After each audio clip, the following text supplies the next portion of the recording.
I never thought the most important day of my life would become the day I learned what betrayal really meant. If you've ever stood in a white dress waiting for someone who never came, or discovered that the person you trusted most had been living a lie, hit that like button and subscribe, because you'll understand every word of what I'm about to tell you. My name is Victoria, I'm 29 years old, and this is the story of how my wedding day turned into a nightmare, and how my ex-boyfriend showed up to tell me a truth that shattered everything I thought I knew. It was a Saturday in early June, the kind of perfect summer day that wedding planners dream about. The sun was blazing across the Arizona desert sky, that brilliant turquoise blue that seems to stretch forever, without a single cloud to mar its perfection. The temperature was climbing toward 90 degrees, but the venue, a stunning Spanish colonial revival estate in Scottsdale, had a sophisticated cooling system and plenty of shade from ancient mesquite trees that lined the property. The air smelled like desert blooms, that intoxicating mix of creosote and palo verde flowers that only happens after the spring rains. Everything was exactly as I had planned it for 18 months. Everything except the one thing that mattered most. My fiancé Derek was supposed to be waiting for me at the altar. Derek Mitchell, 32 years old, a successful commercial real estate developer with perfectly styled blonde hair, a smile that could sell anything, and a family that traced their roots in Phoenix back 4 generations. We had met 3 years earlier at a charity gala for the Phoenix Children's Hospital, where I worked as a pediatric nurse in the oncology unit. He had approached me at the bar, made a joke about the elaborate ice sculpture, and within 10 minutes had me laughing harder than I had in months. He was charming, confident, generous with both his money and his attention. He swept me into a world of nice restaurants, weekend trips to San Diego and Santa Fe, charity events where I wore dresses that cost more than my monthly rent. 6 months later, he proposed on a hot air balloon ride over the Sonoran Desert at sunrise, the ring catching the first light of day as we floated above the saguaros and the city spreading out below us like a promise. The wedding planning had been intense. Derek's mother, Patricia Mitchell, a formidable woman who sat on the boards of half the major cultural institutions in Phoenix and whose opinion carried weight in the social circles I had never moved in before, had taken over most of the decisions. She chose the venue, a historic estate that had hosted governors and movie stars. She selected the caterer, the florist, the photographer, the string quartet. She invited 300 guests, most of whom I had never met, friends and business associates of the Mitchell family. My own guest list was modest by comparison. My parents, who had flown in from their retirement home in Florida. My younger brother Marcus and his wife. My best friend since nursing school, a woman named Keisha who had been my rock through every difficult shift, every lost patient, every moment when the job threatened to break me. A handful of colleagues from the hospital. My list barely filled 3 tables. But that was fine, I told myself. I was marrying into a family, into a life bigger than the one I had known growing up in a modest neighborhood in Tempe, daughter of a high school teacher and a dental hygienist. That morning, I woke up in a suite at the estate, sunlight streaming through gauze curtains that billowed in the air conditioning.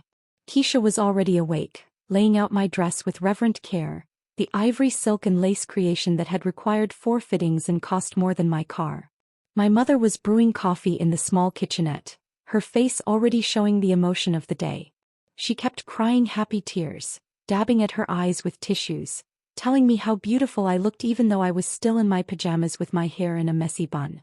The hair and makeup team arrived at 8, a parade of professionals who transformed the suite into a salon, setting up lights and mirrors and playing soft music while they worked their magic.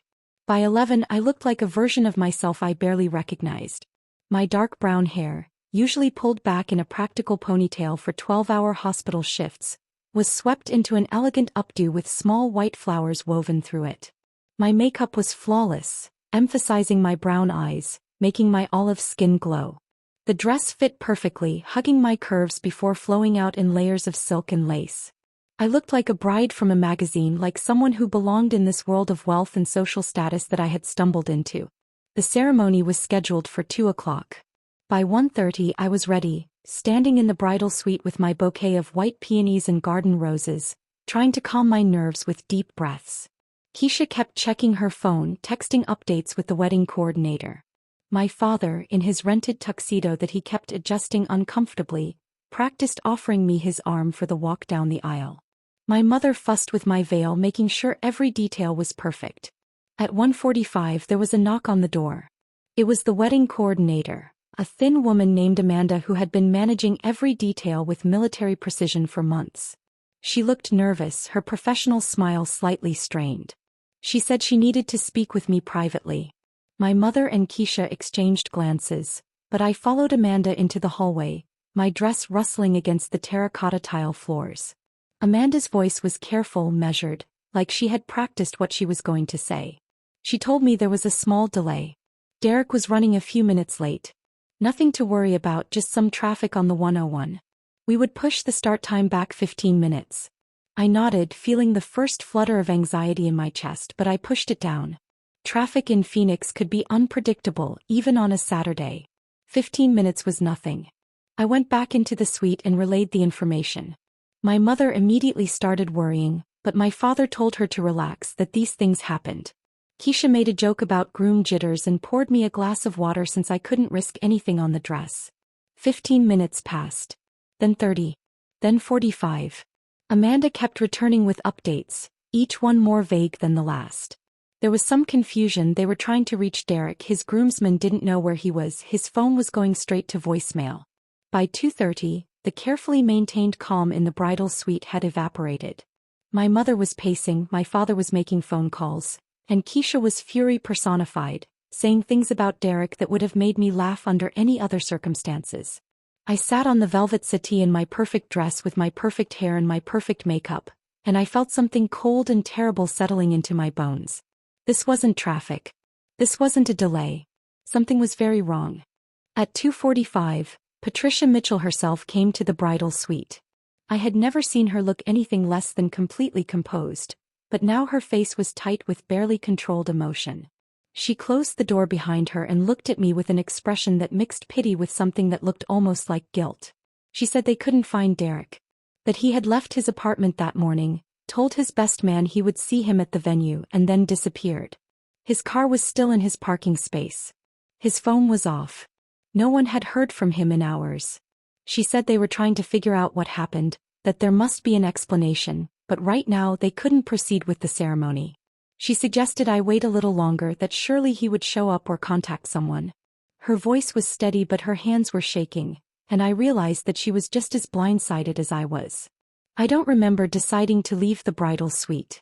I just remember suddenly being on my feet, the dress heavy and cumbersome, pushing past Patricia and walking down the hallway toward the courtyard where 300 guests were seated in neat rows facing an altar decorated with thousands of white flowers.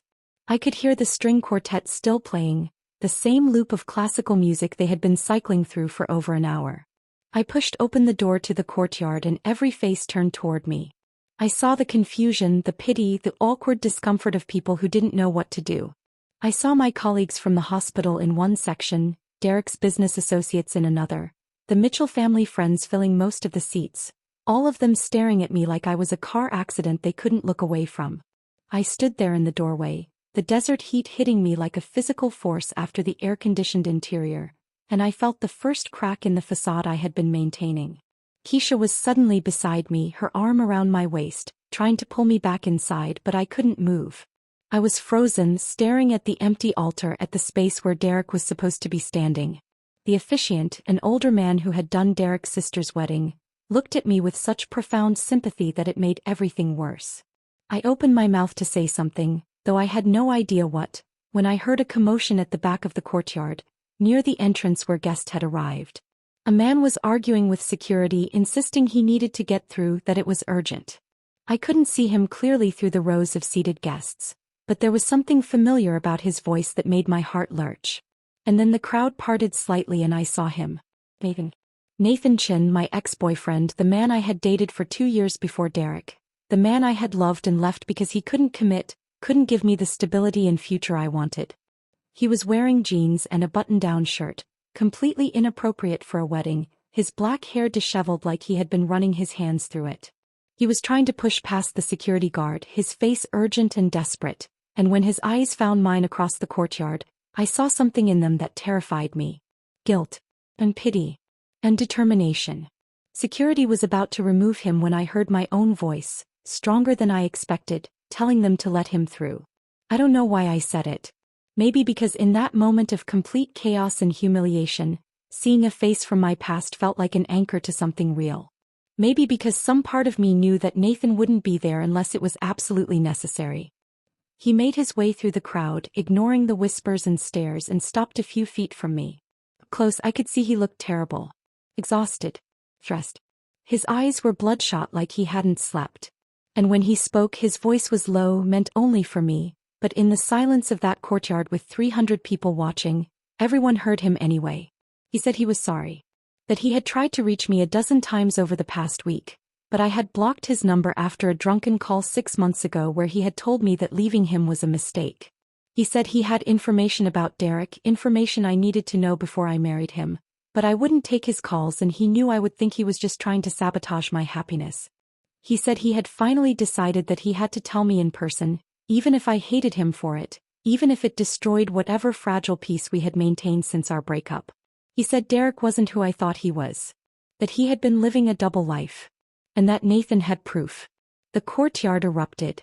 People were talking over each other. Patricia was rushing toward us looking horrified. Keisha was demanding to know what the hell Nathan was talking about. My parents were trying to get to me through the crowd. But I just stood there staring at Nathan, my ex-boyfriend who I hadn't spoken to in over a year, who I had cut out of my life because seeing him hurt too much, who was now standing at my non-wedding telling me that my missing fiancé was living a lie. And the worst part was that I believed him. Not because I wanted to, but because in that moment his presence made more sense than anything else that had happened that day. I told everyone to go home. Just like that, standing in my wedding dress in front of 300 people, I announced that the wedding was cancelled, that there would be no ceremony, that they should all leave. Patricia tried to intervene, saying we should go somewhere private to discuss this, that we didn't need to make any rash decisions. But I was done. Done with the pageantry, done with the performance, done with pretending that this day was anything other than a complete disaster. The guests began to disperse, slowly at first and then faster, people gathering their things and leaving with backward glances full of curiosity and sympathy. The string quartet stopped playing. The caterers began breaking down the reception setup that would never be used. Within 30 minutes, the courtyard was nearly empty except for my small group. My parents, Keisha, Patricia, and a few members of the Mitchell family, and Nathan, still standing there like a ghost from my past that had materialized to haunt my present. We moved inside to a private room, a library with leather furniture and floor-to-ceiling bookshelves. Patricia was on her phone trying to reach Derek, her voice growing more frantic with each unanswered call. My mother was crying openly now. Not happy tears but devastated ones, mourning the loss of what this day was supposed to be. My father looked lost like he didn't know how to fix this. Keisha sat next to me holding my hand, glaring at Nathan with open hostility. And Nathan stood by the window, his back to the room, gathering himself for whatever he was about to say. When he finally turned around and started talking, the story he told was so surreal, so completely unexpected, that at first I thought it had to be some kind of sick joke or misunderstanding. But as he laid out the details, showing us documents on his phone, photos, screenshots of conversations, the horrible truth became undeniable. Derek was already married. Had been for 7 years. To a woman named Jennifer who lived in Tucson, about 2 hours south of Phoenix. They had 2 children together, a 5-year-old boy and a 3-year-old girl.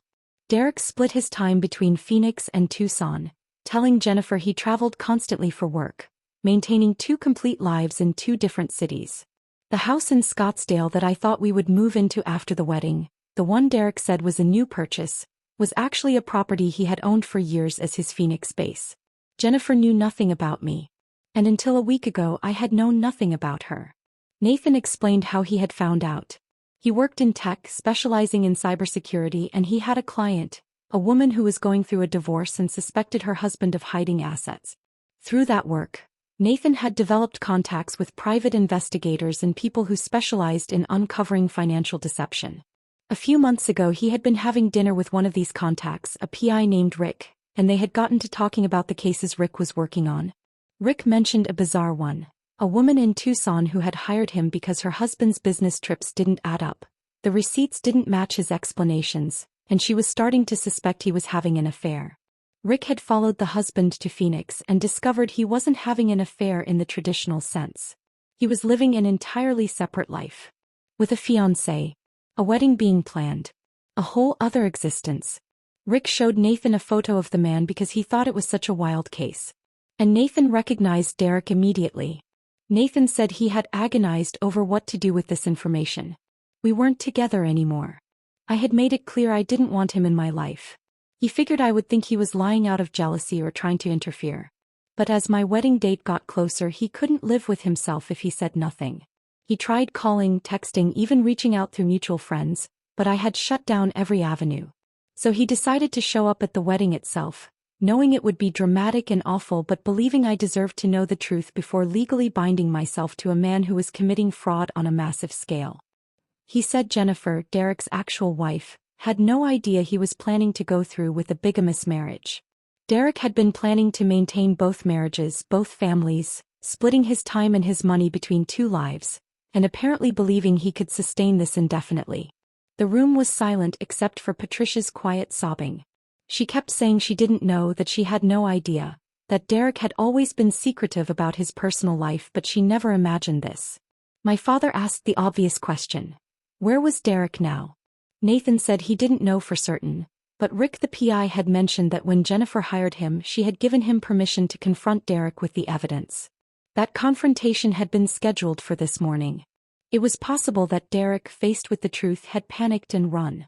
That he realized both his lives were about to implode and he had chosen to disappear rather than face either of his families.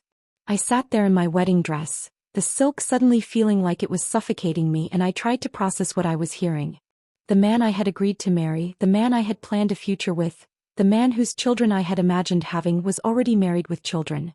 Every intimate moment we had shared, every promise he had made, every time he had told me he loved me, he had been lying. When he said he was traveling for work, he was with his wife and kids in Tucson. When he came back to Phoenix and took me to dinner or stayed at my apartment, he was taking a break from his real family. I had been the other woman without knowing it. I had been part of an elaborate deception that turned my entire relationship into a fiction. Keisha was the first to speak after Nathan finished. She said, in a voice tight with rage, that we needed to find Derek. That he couldn't just disappear after what he had done. That he owed Victoria an explanation at minimum. My father agreed, but more quietly, saying that Derek needed to be held accountable, that there had to be legal consequences for what he had done. Patricia was still crying but nodding, saying her son had destroyed multiple lives and he needed to face what he had done. But I didn't want to find him. I didn't want an explanation or an apology or accountability. I wanted him to stay gone. I wanted to never see his face again. I wanted to erase the past 3 years from my existence. Nathan offered to put me in touch with Rick, the PI, saying that Jennifer, Derek's actual wife, would probably want to talk to me, that we were both victims of the same man. But the thought of talking to Derek's wife, of hearing about their life together, their children, the history they had that predated me, made me feel physically ill. I stood up abruptly, the dress tangling around my legs, and I told everyone I needed to be alone. Keisha tried to protest, but I cut her off. I walked out of the library, through the now empty courtyard where my wedding was supposed to have happened, and I kept walking until I found myself in the gardens at the edge of the property, far from the buildings, surrounded by desert plants and the sound of water from a fountain. I stood there as the sun began its descent toward the western horizon, painting the sky in shades of orange and pink and purple that were almost offensive in their beauty. My perfect wedding day was ending, not with a first dance or cutting a cake or leaving in a shower of rose petals, but with me alone in a garden, still in my dress, my life in ruins. I thought about all the signs I had missed or ignored. The way Derek was always vague about his schedule. The times he would suddenly cancel plans with no real explanation. The fact that I had never been to his office, that he always met clients at restaurants or their locations. The way he discouraged me from posting photos of us on social media, saying he preferred to keep his personal life private. The fact that in 3 years, I had met his mother and sister but never his father, who Derek claimed he was estranged from but who I now realized probably knew about Jennifer and couldn't face me. The pieces had been there all along, but I had been so caught up in the romance, in the life he was offering me, that I hadn't looked close enough. As the sky darkened and the temperature finally started to drop, I heard footsteps behind me. I turned, expecting Keisha or my mother, but it was Nathan. He stood a respectful distance away, his hands in his pockets, looking at me with an expression I couldn't quite read. He said he was sorry for how this had all unfolded, that he wished he could have found a better way to tell me. I asked him why he cared after everything, after our messy breakup and the year of silence. He was quiet for a long moment, and then he said that just because we couldn't make it work didn't mean he stopped caring about me. That he had watched me move on with Derek and told himself he was happy for me even though it hurt. That when he found out the truth about Derek he couldn't live with himself if he let me marry a lie. I asked him why we couldn't make it work. It was a question I had asked myself 1,000 times in the year after we broke up, but I had never asked him directly. Nathan sighed and sat down on a stone bench near the fountain, gesturing for me to join him if I wanted. I did, the dress pooling around me like a deflated cloud. He said that when we were together he had been in a different place in his life. He was 26, focused on building his career, not ready for the kind of commitment I wanted. He said he loved me but he was scared of making promises he wasn't sure he could keep. That he had seen his own parents' marriage fall apart because they rushed into it before they were ready, and he was terrified of repeating their mistakes. So he had held back, kept one foot out the door, and eventually I had gotten tired of waiting for him to be ready. He said breaking up with me was one of the hardest things he had ever done, but he thought it was the right thing because I deserved someone who was all in and he wasn't there yet. I told him that I had spent so much time being angry at him for not being ready, for wasting 2 years of my life, that when Derek came along and immediately knew he wanted to marry me, it felt like validation. Like proof that Nathan had been the problem, not me. That if Nathan had just been the right person he would have wanted the same things I wanted. But now, sitting here in a wedding dress having just learned that my perfect fiancé was a fraud, I didn't know what to think anymore. Maybe Nathan's hesitation had been wisdom, not cowardice. Maybe rushing into forever with someone who seemed sure was actually more dangerous than taking time with someone who was honest about their doubts. We sat in silence for a while, watching the fountain, listening to the evening sounds of the desert, birds settling in for the night, the rustle of palm fronds in the breeze. Nathan finally said that he had something to confess. That finding out about Derek hadn't been entirely accidental. That after his friend Rick showed him Derek's photo, Nathan had asked Rick to dig deeper, to confirm every detail, because he needed to be absolutely certain before he destroyed my wedding. That he had spent weeks gathering evidence, making sure there was no possibility of mistake. And in the process he had realized something about himself. That losing me had been a wake-up call. That in the year we had been apart he had done a lot of growing up, a lot of therapy, a lot of hard work on himself. That he wasn't the same person he had been when we broke up. But he also knew that telling me this now, on what was supposed to be my wedding day, was terrible timing and probably unwelcome. I looked at him, really looked at him for the first time since he had shown up at the ceremony. He had always been handsome in an understated way, not flashy like Derek but solid, real. His dark eyes were serious, searching my face for a reaction I didn't know how to give. I told him I didn't know what I felt about anything he was saying. That I was numb and furious and heartbroken and humiliated all at once. That the thought of thinking about relationships or love or trust felt impossible when I had just discovered that the past 3 years of my life had been built on lies.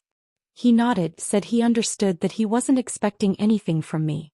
He just wanted me to know that he was there if I needed someone to talk to, someone who knew me before Derek, someone who could remind me of who I was when I wasn't trying to fit into someone else's vision of my life.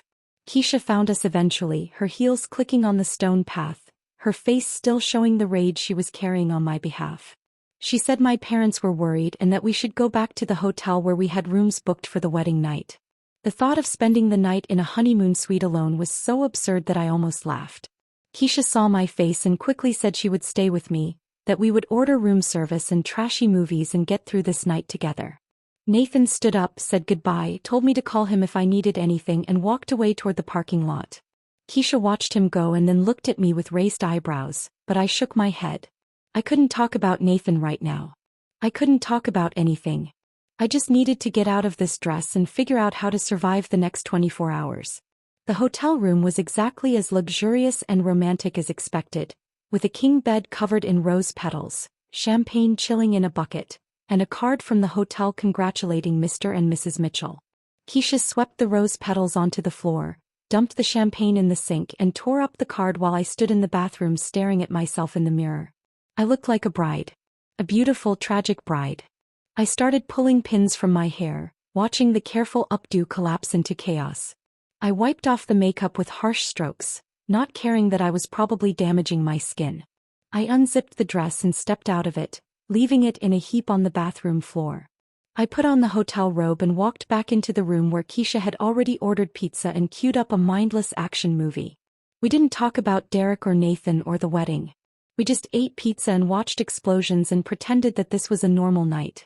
But lying in bed later, after Keisha had fallen asleep in the other bed, I couldn't stop my mind from racing. I thought about Jennifer in Tucson, probably having the same kind of terrible night I was having, her marriage revealed as a lie. I thought about her children, innocent kids who would grow up knowing their father was a liar and a fraud. I thought about Patricia, who had raised a son capable of such elaborate deception. I thought about all the people at the wedding who had witnessed my humiliation. I thought about my co-workers who would hear about this, the gossip that would follow me at the hospital. I thought about the deposits we had paid for the venue and the caterer and the photographer, money I would never get back. I thought about the apartment lease I had already given notice on because Derek and I were supposed to move into his house. I thought about how completely my life had been dismantled in the space of a few hours. And I thought about Nathan. About the fact that he had risked my anger and hatred to tell me the truth.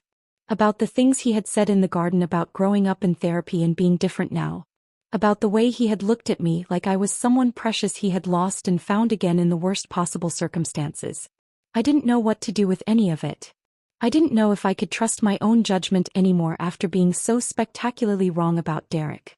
I didn't know if Nathan's timing was genuine or opportunistic. I didn't know anything except that I was 29 years old, lying alone in a honeymoon suite, my engagement ring still on my finger, and my life completely unrecognizable from what it had been 24 hours earlier. The next morning I woke up to dozens of messages and missed calls. My mother wanting to make sure I was okay. My father asking what I needed him to do. Colleagues from the hospital expressing shock and support. Friends I hadn't heard from in years reaching out because they had heard what happened. And one message from an unknown number that made my blood run cold. It was from Jennifer, Derek's wife. She said Rick the PI had given her my number. She said she was sorry for what I was going through, that she was going through it too. She said Derek had disappeared, that he hadn't come home, that she had filed a police report. She said she wanted to talk to me if I was willing, not to compare notes or assign blame, but because we were the only two people who really understood what Derek had done. She left her number and said to call when and if I was ready. I showed the message to Keisha, who had woken up and was ordering coffee from room service. She said I didn't owe Jennifer anything, that I should focus on myself. But I found myself thinking about this woman I had never met, this person whose life had been running parallel to mine for 3 years, both of us loving the same man, both of us believing in a future that he had never intended to provide to either of us. I texted back that I would call her in a few days when I had processed things more. She responded immediately, thanking me, saying she understood that there was no rush. The exchange felt surreal, two women who should have been enemies or strangers, brought together by the shared experience of being deceived by a man who had made an art of living double lives. Over the next week I moved through my life like a ghost. I went back to work at the hospital because I couldn't afford to take more time off and because sitting at home thinking about everything was driving me insane. My co-workers were kind but awkward, not knowing what to say or how to act around me. The story had spread, details getting more dramatic with each retelling. Some people whispered that Derek had been living a triple life, others that he had fled the country, others that he had a gambling problem or was involved with organized crime. The truth was sensational enough without embellishment, but people seemed to need to make it even bigger to turn my trauma into entertainment. I finally called Jennifer on a Thursday evening after a particularly brutal shift where I had lost a patient, a 7-year-old boy who had been fighting leukemia for 2 years. I sat in my car in the hospital parking lot and dialed her number before I could talk myself out of it. She answered on the second ring, her voice cautious but warm. We talked for 2 hours. She told me about meeting Derek in college, getting married young, having their first child while they were still figuring out their careers.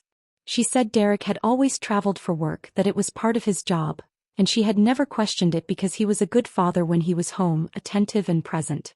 She said the marriage had its problems like any marriage, but she loved him and thought he loved her. She said finding out about me, about the wedding, about the completely separate life he had been living, had destroyed her sense of reality. That she didn't know what was true anymore, what memories were real and which ones were part of his performance. I told her about my relationship with Derek, how he had pursued me, how certain he had seemed, how he had integrated me into his family and his life in Phoenix. I told her about the wedding planning, about Patricia's involvement, about how I had been so focused on the future I was building that I hadn't questioned the foundation it was built on. Jennifer said Patricia had called her, apologizing profusely, claiming she had no idea about Jennifer's existence. Jennifer said she believed her because Patricia's shock and horror had seemed genuine. We compared notes on Derek's behaviors, his patterns, and realized how carefully he had compartmentalized his life. He had 2 phones, 2 sets of friends, 2 complete narratives. In Phoenix, he was the eligible bachelor businessman who had finally found the right woman to settle down with. In Tucson, he was the dedicated family man who sacrificed by traveling constantly for work to provide for his wife and children. We talked about what happened next. Jennifer had filed for divorce. Derek still hadn't surfaced, though there had been some activity on his bank accounts suggesting he was alive and somewhere in Mexico. His business was in chaos, his partners demanding answers. Patricia was working with lawyers to try to sort out the legal and financial mess. Jennifer was focused on protecting her children, making sure they had stability and therapy to process what their father had done. She said she didn't hate me, that she understood I was as much a victim as she was. I told her I didn't hate her either, that this wasn't a competition or a comparison, that we had both been hurt by the same person's choices. Before we hung up, she said something that stayed with me. She said that maybe the only good thing to come from this nightmare was that we both got out before wasting more years on a man who didn't deserve either of us. Nathan and I started talking again, slowly at first, cautiously. He would text to check in, I would respond, we would have brief conversations that gradually got longer. A month after the non-wedding, he asked if I wanted to get coffee. I said yes. We met at a place we used to go to when we were dating, a small cafe in downtown Phoenix that made the best lattes in the city. It was awkward at first, both of us dancing around the elephant in the room, but eventually we fell into easier conversation. He told me about his work, about a big project he was leading. I told him about the hospital, about my patients, about how work was the only thing that felt real and stable. He asked how I was really doing, and I told him honestly that I didn't know. That some days I was angry, some days I was sad, some days I felt nothing at all. That I was in therapy trying to process the betrayal and figure out how to trust myself again. That I was living in a new apartment because I couldn't afford to stay in my old one, and the place I was supposed to move into with Derek was off limits. That my life felt like I was starting over from scratch at an age when I thought I would be settled. Nathan listened without trying to fix anything or offer platitudes, and I appreciated that. At the end of our coffee, he asked if I would want to do this again sometime. I said maybe. He said that was enough for him. We started meeting regularly, once a week, sometimes for coffee, sometimes for walks, once for dinner. It wasn't dating, we both made that clear. It was 2 people who had history, who knew each other, trying to figure out if there was something worth rebuilding. I told him I wasn't ready for a relationship, that I didn't know when or if I would be ready. He said he understood, that he wasn't in a rush, that he had waited this long and he could wait longer if it meant doing things right this time. 3 months after the wedding that never happened, I was served with papers. Derek had surfaced long enough to file for an annulment based on fraud, claiming our engagement had been entered into under false pretenses on my part. The legal gaslighting was almost impressive in its audacity. My lawyer, a sharp woman named Diane who Keisha had recommended, said it was a desperate move, that Derek was trying to paint himself as the victim to avoid criminal charges. She said we would fight it, that we had documentation of everything, that his actual wife Jennifer would testify if needed. The case dragged on for months, generating legal bills I couldn't really afford, but I refused to let Derek rewrite history. I refused to let him make me the villain in his story. The annulment was eventually denied, and Derek was charged with fraud and potentially bigamy, though the bigamy charge was complicated by the fact that the second marriage had never been legally completed. He plea bargained down to fraud and financial crimes related to the money he had taken from both families. He was sentenced to 18 months in prison and ordered to pay restitution to both Jennifer and me. The financial restitution was substantial, covering wedding costs, legal fees, and damages for emotional distress. Not that money could ever truly compensate for what he had done, but there was something satisfying about the system acknowledging that real harm had been caused. Jennifer and I stayed in occasional contact. We weren't close friends, the situation was too complicated for that, but we had a connection that was hard to explain to anyone else. She was moving forward with her life, dating someone new, a teacher at her kids' school who knew her whole story and loved her anyway. She sent me photos of her children sometimes, Sweet kids with Derek's blonde hair who would grow up knowing the truth about their father but hopefully not being defined by it. She told me once that she was grateful in a strange way, that everything had come out when it did. That if Derek had successfully pulled off the bigamous marriage, they could have gone on for years, maybe forever, with both families living half-lives built on lies. At least now the truth was out and they could all move forward with reality, however painful. Nathan and I continued our careful dance around each other for almost a year. We had become close again, comfortable with each other in a way that felt both familiar and new. He had changed, that much was clear. He was more open, more willing to be vulnerable, more intentional about showing up consistently.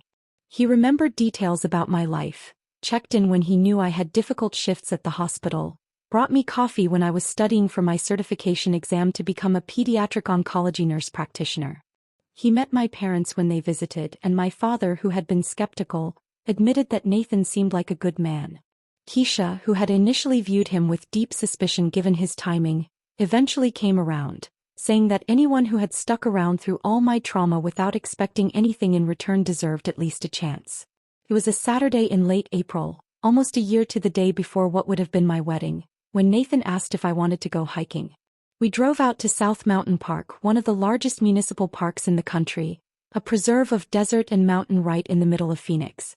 The day was perfect, warm but not hot yet, the desert in full bloom after a wet winter. We took one of the trails that wound up the mountain, climbing steadily, talking about everything and nothing. About work and family and the news and books we had read. About his latest project and my advancement at the hospital. About Keisha's upcoming wedding to her girlfriend, where I would be maid of honor. About how his parents were finally divorcing after years of toxic marriage, and how he was realizing that his fear of commitment had been rooted in their dysfunction, but therapy was helping him understand he didn't have to repeat their patterns. We reached a viewpoint that looked out over the entire Valley of the Sun, the sprawling city spreading out in all directions, the other mountains ringing the valley visible in the distance. Nathan was quiet for a long moment, just looking at the view, and then he turned to me and said he had something he wanted to tell me. My heart started racing, not sure what was coming. He said that this past year, getting to know me again, being part of my life as I put the pieces back together, had been the best year of his life despite the circumstances. That he had fallen in love with me again, or maybe he had never really stopped, but this time it felt different. Deeper. More real. That he wasn't the same person who had let me go 3 years ago, and he didn't think I was the same person either. That what we had now was built on honesty and patience and genuine connection, not the rush of new romance or the desperation to fit into someone else's life plan. He said he understood if I wasn't ready to hear this, that he wasn't asking me to make any decisions or commitments. He just wanted me to know how he felt, to put it out there honestly instead of holding back out of fear like he had done before. That he was ready now, fully ready for whatever I wanted whenever I wanted it. That if I needed more time he would wait. That if I decided I couldn't see him that way anymore after everything with Derek, he would understand and step back. But that he had to tell me the truth because he had learned that keeping things unsaid out of fear only led to regret. I stood there looking at him, this man who had been my first serious love, who had broken my heart with his inability to commit, who had shown up at my wedding to save me from a terrible mistake, who had spent a year proving through consistent action that he had changed. I thought about Derek, about how certain he had seemed, how quickly he had pushed for forever, and how it had all been a lie. I thought about how Nathan's uncertainty 3 years ago had felt like rejection but was actually self-awareness. How his hesitation then had been more honest than Derek's enthusiasm ever was. I thought about how Nathan had let me set the pace this past year, never pushing, never demanding, just showing up and being present. How that felt like real love, not the performance of it. Victoria expressed fear about trusting someone again after Derek's betrayal. Nathan asked if her fear was about him or her own judgment, leading Victoria to realize she trusted Nathan but feared her own judgment. Despite this fear, she agreed to try a relationship with Nathan. They began dating deliberately, prioritizing honest communication. Victoria's family and friends approved of Nathan, with her mother noting how much he cared for her and her father saying Nathan reminded him of himself at that age. Keisha, initially skeptical, eventually acknowledged their relationship was healthier than Victoria's previous one with Derek. Victoria advanced in her career, becoming a pediatric oncology nurse practitioner. Nathan supported her work, understanding it was a calling, and would bring her dinner at the hospital, listen to her stories about patients, and provide emotional support after difficult shifts. Nearly 2 years after the non-wedding, Nathan asked Victoria to move in with him. She agreed without fear, feeling it was right. They established routines and boundaries as equal partners, creating a shared space. On the second anniversary of what would have been her wedding to Derek, Victoria asked Nathan to accompany her to the venue.